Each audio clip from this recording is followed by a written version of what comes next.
Crypto seems to be imploding, and certainly we've seen this Sam Bankman-Fried company, FTX, implode, officially filing for bankruptcy. And he has now lawyered up and how he's hired Ghislaine Maxwell's attorney to defend him. He's also saying, don't expect me anytime soon at your congressional hearings, which is probably the first sensible thing he has said since getting caught in this entire mess.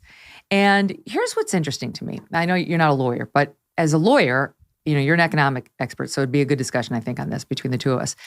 I can see him in these interviews repeatedly trying to lay the foundation for there was no intent. I didn't know that this was going on. I'm a mismanager. I'm not a fraudulent manager. And so that's why he made admissions like this one to George Stephanopoulos, which Stephanopoulos was like, oh, extraordinary. But really, it was 100% by design. Here's the soundbite. You said one of your great talents in a podcast was managing risk. That's right. And well, it's obviously wrong. Well, I think that there's something maybe even deeper wrong there, which was I wasn't even trying. Like, I wasn't spending any time or effort trying to manage risk on FTX, and that obviously that's that a stunning admission. What? That's a pretty stunning admission. Yeah, I mean, I don't know what to say. Like, what happened. And like, if I had been spending an hour a day thinking about risk management on FTX, I don't think that would have happened. I think I stopped working as hard for a bit. Honestly, if I look back on myself, I think I got a little cocky. Okay, so why is he saying that? He's saying that because he had reportedly a $32 billion company that's now worth maybe zero. And there are billions of dollars of investor funds that are apparently missing and unaccounted for. And they're now bankrupt. And there's not only going to be civil lawsuits, we've already seen some filed, but there's going to be SEC actions. There's more than likely going to be criminal charges against him. And he's really hoping that criminal fraud, which is the big kahuna charge, does not get brought against him because he wasn't ill-minded. He was just absent-minded. Do you read it the same way? Yeah, well, first of all, I don't blame him for not wanting to testify before Congress, because remember, if he does that, he's going to be under oath. And given the number of lies he's likely telling, I don't think he wants to add perjury to his list of crimes. But I also think he is ultimately hurting his defense by doing so many interviews, because he's bound to contradict himself here and there, and he's probably undermining some part of his future defense because he's putting out so much information. But, if you're going to believe that this guy was an honest kid who was just a completely incompetent guy who had no idea what he was doing, I have a hard time believing he was that ignorant and he was, just that naive. And to me, it's even worse. If you think about all of the supposedly sophisticated guys, hedge funds, investors that gave him money, that entrusted him with millions, hundreds of millions of dollars.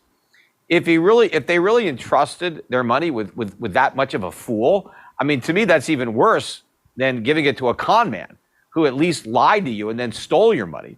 If he was just so incompetent and he lost it, but it just shows you how foolish the crypto community is and how much of their money is going to be lost. I mean, the fact that they were hold that thought. I want to get to that 1 second, but I will say this. He seems to be setting up the ex-girlfriend for the fall. She's the one who was running Alameda, the hedge fund that was like the sister company to his company, FTX. And it was FTX's money that was reportedly used to cover losses at Alameda. And they were lovers too for a period of time. And he seems to be getting ready to say, it was all her fault. She's the mismanager or the fraudster. I was just this scatterbrained, boy genius. I set up the company that was working. Then she started funneling funds. And that's an interesting dynamic for a lawyer, because then you're like, great, one of these people is going to flip on the other. So far, no one has. So far, none is in the country. They're all in the Bahamas or elsewhere. She's no longer in the Bahamas, reportedly. And so you try to get to the first one you can and get him to flip ASAP. Yeah, I don't think the strategy of blaming the girlfriend is going to work. I think it's more likely that she's going to rat him out in exchange for immunity because he's the bigger target. And I mean, who's going to believe that she was the mastermind of the whole thing? and he was just this innocent guy along for the ride. I mean, nobody is going to believe that. Certainly, I don't think you're going to find a jury that's going to buy that. Well, what about, the thing is, so, okay, if he doesn't get a fraud charge against him, you're in this business, not crypto, but you're in the business of investing. You are not allowed to misuse customer funds. If I give you funds and say, please invest, you can't then just take the money and go buy your Christmas presents with it. That would be a misappropriation of funds. You have a fiduciary duty as a hedge fund manager to your clients, and there were explicit promises that the money would not be used in any way other than it was promised, which was on the FTX exchange. So eliminating malintent as an element that could be used against you does not save you from the criminal law. And I would imagine that virtually everybody who's in the investment business knows that. Yeah, well, most of the losses, the mom and pops who lost money, they weren't in a hedge fund. They were using FTX as an exchange, and they had deposited their, crypto or whatever they held with FTX. Now, when you put your money with a bank, right? The bank makes a loan that takes your money and they loan it out, and they could lose it. You're a creditor of a bank. Banks are allowed to loan out your money. What they're not allowed to do is take your money and use it, just to go out and buy Christmas presents for the executives. But they are allowed to loan it out. And so the question is, what did Sam Bankman-Fried represent to his customers was going to happen with their money or their tokens on his platform? Because, if he's allowed I think we know that. I think the answer is he represented to them, it will not be moved and it will not be used. It'll be here. Yeah. So then if that's what he did, then yes, that's a fraud. It's civil fraud on the customers, because the customers were told one thing, and what he did the opposite. But what would be theft, embezzlement, a real crime, would be if he took that money out of those accounts and then bought, a beach house in the Bahamas, right, for his own personal use, right? If that's what he one of the allegations, or he gave it to Democratic politicians for campaign donations, right? You're not supposed to do that with the money. That to me would seem to be a criminal misuse of that money if you misappropriated it, right, embezzled it, and then you did something with it. Yeah, to giving it to politicians or to the media, which is the other group he tried to buy and be loyal to him. And they are still being loyal to him. If you look at the press coverage of this guy, it's absurd how the media has been bending over backwards to try to make excuses for this guy. Did you know that traditional bed sheets can harbor more bacteria than a toilet seat? It can lead to acne, allergies, and stuffy noses.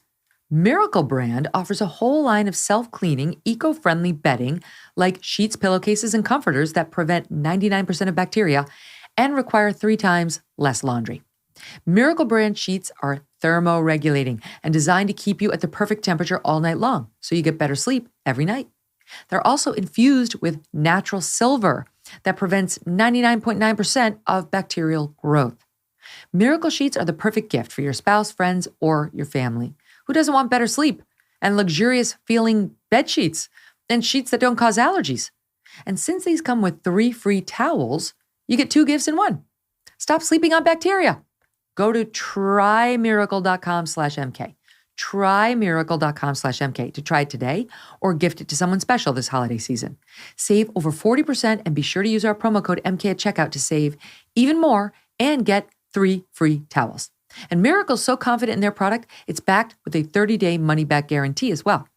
Upgrade your sleep with Miracle Brand. Go to trymiracle.com/MK. Use that code MK to claim your free 3-piece towel set and save 40% off. Trymiracle.com/MK. Hey, thanks so much for watching. If you like what you just saw, hit the subscribe button for more clips and full episodes.